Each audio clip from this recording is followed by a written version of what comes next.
Ada 3 hak Allah yang tidak boleh dicampuri oleh manusia. Itu rahasia Allah. Itu menjadi hak prerogatif Allah. Tidak boleh manusia campuri. 3. Apa itu? Jodoh. Ini rahasia Allah. Biar kalian mau sekali, kalau bukan jodoh tidak jalan. Pacaran 11 tahun tidak jodoh, tidak masuk. Tapi kalau jodoh, baru kenal 2 bulan, jodoh ditangkap hansip kasih nikah. 2. Ajal. Kalau sudah tiba saatnya, tidak bisa diundur dan tidak bisa dimajukan. Itulah ajal. Yang ketiga, rezeki. Rezeki ini Allah yang ngatur. Bapak ibu tidak usah cemas. Allah yang tentukan rezeki kita. Maka ibu, berapa penghasilan suamimu? Selalulah ucapkan alhamdulillah. Bang, jangan menghalalkan segala cara bang. Saya istrimu, berapapun yang kau dapat, berapapun yang kau bawa ke rumah, saya ikhlas dan akan menerimanya dengan senang hati. Karena memang itulah rezeki yang Allah sudah tentukan untuk rumah tangga kita. Tenang kita suami. Nah, itulah jadi istri yang soleha. Ibu mau tahu lagi rahasia suami supaya dia tidak marah. Selain hargai dia, jangan bicara kasar, urus anaknya dengan sebaik-baiknya. Karena itulah prestasi terbesarnya seorang suami, anak. Nah, bapak-bapak mau punya istri seperti yang saya jelaskan tadi? Mau? Mau?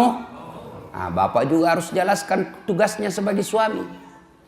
Apa tugas sebagai suami? 1, mendidik. Didik istri kita, didik anak-anak kita. Gimana kita mau mendidik istri kalau kita sendiri tidak bisa memberikan teladan? Dan mendidik istri tidak sekedar mengharapkan apa yang didapat di bangku kuliah, tapi mendidiknya harus kita memberikan contoh yang baik.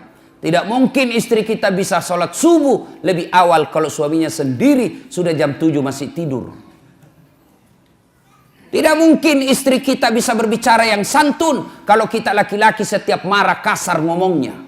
Engkau goblok memang kau. Apa dia tahu ini si gendut hitam, pulang kau di rumahmu. Apa? Sepertilah Rasulullah Muhammad SAW. Beliau rumah tangganya beliau kecil. Coba lihat, baca itu sejarah hidup rumah tangga Rasulullah. Rumah beliau dijelaskan oleh riwayat kalau beliau berdiri sholat jamaah, kepalanya Rasulullah tersentuh dengan plafonnya. Bayangkan kecilnya itu rumah Rasulullah. Kalau beliau sujud berjamaah dengan Aisyah, kepalanya Aisyah mengenai kakinya Rasulullah Muhammad SAW. Begitu kecilnya rumahnya. Tapi beliau dalam keadaan rumah yang kecil itu, baiti jannati, rumahku laksana surga bagiku. Kenapa Rasulullah? 1, karena Rasulullah memberikan keteladanan, memuliakan istrinya, tidak pernah menghina istrinya, tidak pernah kasar bicara sama istrinya, tidak pernah menyakiti hati istri beliau, padahal beliau punya istri 11. Bapak berapa istri?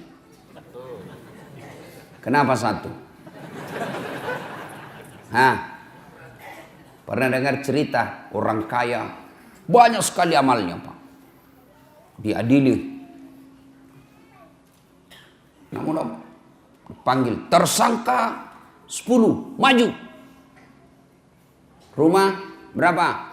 5, mobil alhamdulillah sesuai jumlah keluarga, anak saya 5, masing-masing saya belikan mobil, istri juga saya 7, sedekah alhamdulillah saya membangun 1 masjid, orang-orang miskin saya bantu, haji alhamdulillah 2 kali haji, umroh tiap tahun, sholat alhamdulillah 5 waktu saya tunaikan, sunnah-sunnah pun saya jalankan, alhamdulillah. Wah, kau rupanya orang baik. Haji, silahkan kau masuk surga. Masuklah dia surga. Tinggal beberapa langkah masuk dalam surga, dipanggil kembali sama malaikat. Haji, haji, haji, tunggu dulu. Apalagi malaikat, ini tunggu dulu, masih ada 1 pertanyaan yang luput ini. Apa? Berapa istrimu? 1. Weh, kenapa cuma 1? Kau kuat banyak duit, rumahmu saja 5, mobilmu 7, banyak uangmu, kenapa 1? Saya takut sama istriku Tuhan. Ini pelanggaran besar.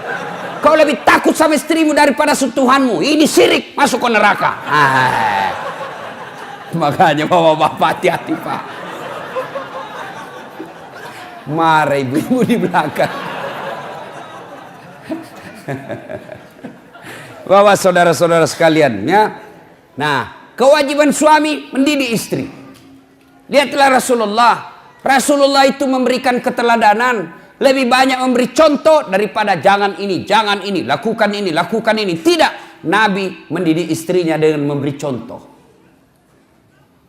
Kalau bapak berkehendak istri rajin sholat, maka bapak beri contoh tidak pernah menelehkan sholatnya. Kalau bapak mau berharap istri sopan kepada bapak, maka bapak yang lebih utama dulu memberi contoh sopan kepada istri. Rasulullah berapa istrinya? 11. Dari 11 itu Pak, tidak pernah satupun yang mengatakan, nyesal saya menikah sama kamu Muhammad, rugi saya nikah sama kamu, rugi. Tidak. Padahal bapak pun tahu 11. Bapak cuma 1 punya istri, menderita lahir batin. Nabi lelaki romantis. Nabi baca itu buku Barsanji. Dijelaskan dalam kitab itu, Nabi sendiri yang jahit pakaiannya. Nabi sendiri yang sediakan sarapannya. Nabi sendiri yang bersihkan tempat tidurnya. Coba bayangkan. Nabi, kekasih Allah. Manusia paling mulia. Yang namanya selalu digandengkan dengan namanya Allah. Tidak malu, cuci pakaiannya sendiri. Menjahit bajunya, membersihkan tempat tidurnya. Mana ada laki-laki seperti itu di sini? Itu Nabi Pak. Kita mentang-mentang baru security. Gengsi bersihkan tempat tidur. Tolong hargai saya. Saya security.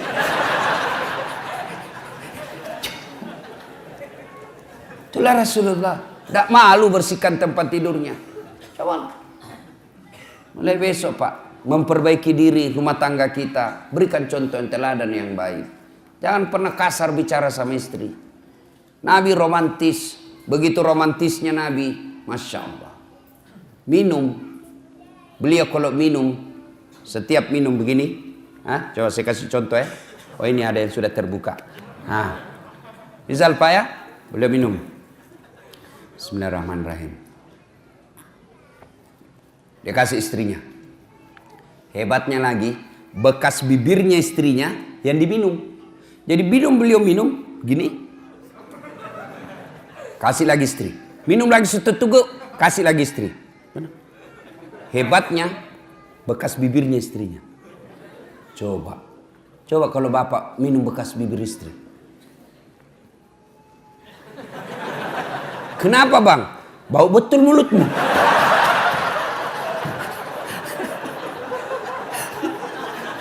Salatullah salamullah ala toha Allah salamullah ala yasin. Alhamdulillah. Berikutnya, sudah punya suami, punya istri, hamil, melahirkan anak. Kewajiban bersama antara orang tua kepada anaknya.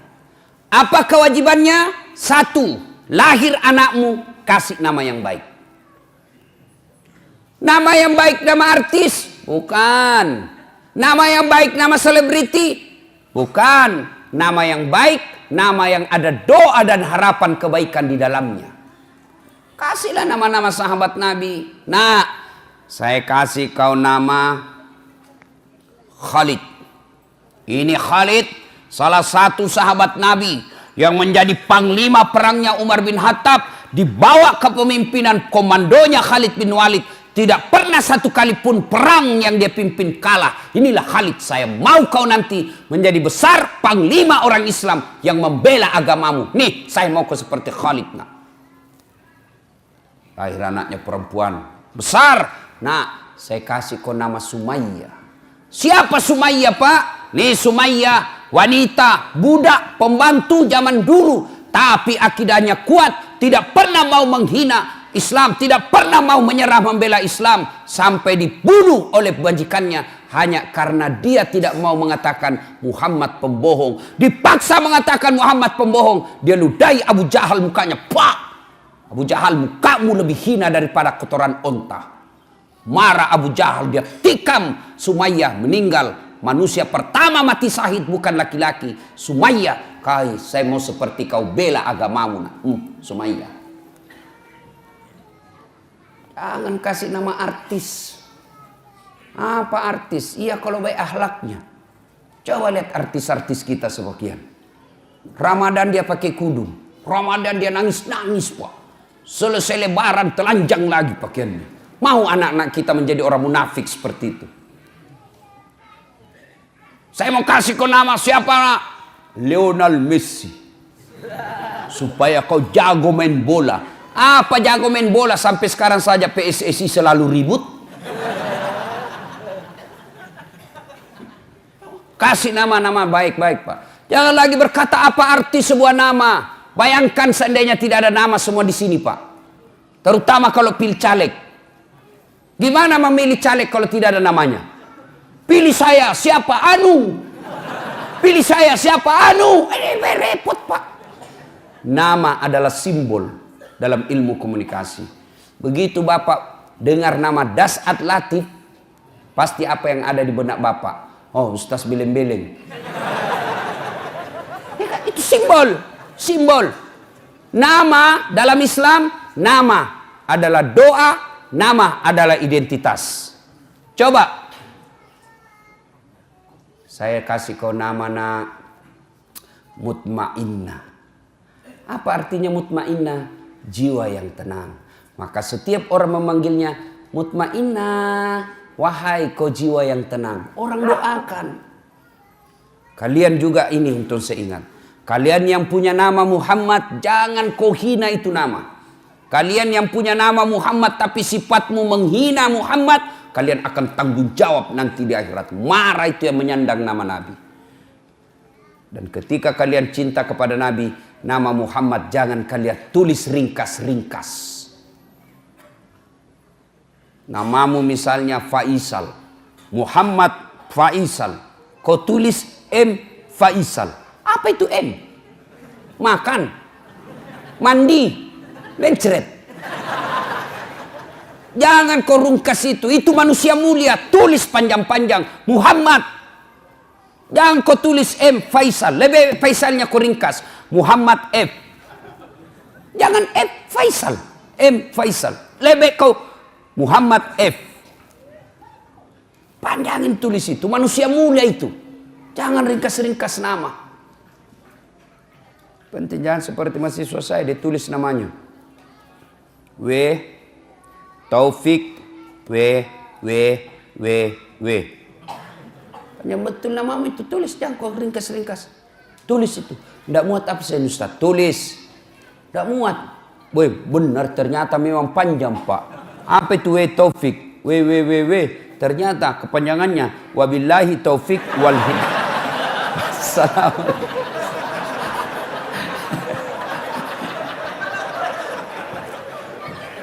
Dua, nama adalah identitas. Satu, nama adalah doa. Yang kedua, nama adalah identitas. Ciri. Coba Pak, kalau Bapak sebut nama, minimal saya bisa 2 tahu. Coba Bapak sebut nama. Nah, misal Bertus Ginting. Biasanya non muslim ini Pak. Iya toh? Iya. Dari nama saya bisa tahu. Muhammad Iqbal, pasti Islam. Bertus Ginting, non muslim. Yang kedua, suku. Dari nama saya tahu sukunya ini siapa. Siapa namamu? Ambot Dalle, Bugis. Tidak mungkin Ambot Dalle Jawa, tidak mungkin. Tidak mungkin. Paling kalau Jawa Margono, Jokowi. Jawa itu. Susilo Bambang Yudhoyono. Jawab Pak. Kalau Ambot Dalle, Bugis. Tidak mungkin. Siapa namamu? Ambot Dalle. Suku Klaten. Tidak mungkin Pak. Ya, nah, kasih nama yang baik. Lahir anak, kasih nama yang baik. Yang kedua, kewajiban orang tua mendidiknya. Didik anak. Bagaimana cara mendidik anak? Silakan baca buku-buku riset. Tapi bapak keliru dan sesat ketika bapak mendidik anak meninggalkan Al-Quran. Allah mengabadikan satu surah untuk kita orang Islam, metode dan tata cara yang tepat dalam mendidik anak. Surah apa Ustadz? Ada yang tahu? Ada yang tahu? Coba saya kasih hadiah. Ayo angkat tangan. Siapa yang tahu? Saya kasih hadiah. Siapa?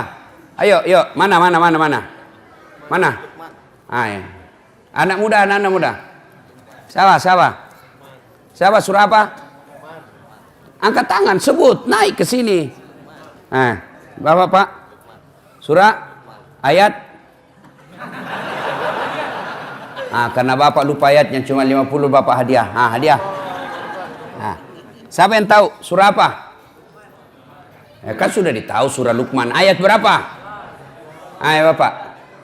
Ayat 12 sampai? Pokoknya ayat 12 sampai dan seterusnya. Ini hadiahnya Pak. Coba Pak. Lain-lain itu rasanya uang Ustadz Pak. Ya. Tapi ada anak muda yang bisa? Ya, ada. Surah berapa? Luqman ayat 12 sampai? Kau bukalah. Supaya Bapak berhenti penasaran, buka nanti. Mulai dari surah Luqman ayat 12 dan seterusnya. Bagaimana Al-Quran mendidik anak? Di situ, ya bunayya la tusrik billah. Wahai anakku, jangan kau menserikatkan Allah. Itu dulu ajarkan anak-anak kita. Bagaimana cara mendidik anak yang masih kecil, usia 2 tahun, 3 tahun. Bagaimana cara mendidik anak? Biasanya anak-anak kita senang dengan lagu, maka perkenalkan agama tauhid dengan lagu-lagu. Dengan lagu apa? Lagunya Umi Rama. Katakan Tuhan itu satu. Itu lagunya Umi Rama. Kasih lagu-lagu yang Islami. Topi saya bundar, bundar topi saya. Kalau tidak bundar, bukan topi saya. Ya pastilah karena kepala kita bundar. Gantilah itu lagu. Tuhan saya Allah, Allah Tuhan saya. Kalau bukan Allah, bukan Tuhan saya. Itu akidah. Banyak Tuhan. Ada Tuhan Siddhartha Gautama, ada Tuhan Sang Buddha, ada Tuhan Yesus Kristus. Tapi kita orang Islam, Tuhan kita Allah. Tuhan yang saya sebut tadi bukan Tuhan orang Islam. Tuhan kita Allah. Siapa itu Allah? Pencipta alam semesta. Jelas. Ibu-ibu dulu kan bagus-bagus lagunya mendidik anak. Masuk bulan Maulid seperti ini, dia lagu-lagu Maulid. Pada zaman dahulu kala, pada zaman jahiliyah, lahirlah seorang Rasul yang terakhir dan mulia. Anaknya bertanya, siapa ya mak? Nabi terakhir mak. Dan lanjut laginya, Nabi Muhammad namanya. Terus siapa nama ibunya mak? Siti Aminah ibunya. Bapaknya siapa mak? Abdullah nama ayahnya. Di mana tinggal? Di Dumai atau Bangkalis? Madinah tempat tinggalnya. Oh gitu ya mak. Terus gimana lagi dong mak? Setelah dewasa diangkat menjadi Rasul. Siapa yang angkat mak? Vice President atau security? Oleh Allah yang kuasa. Allah itu siapa mak? Pencipta alam semesta.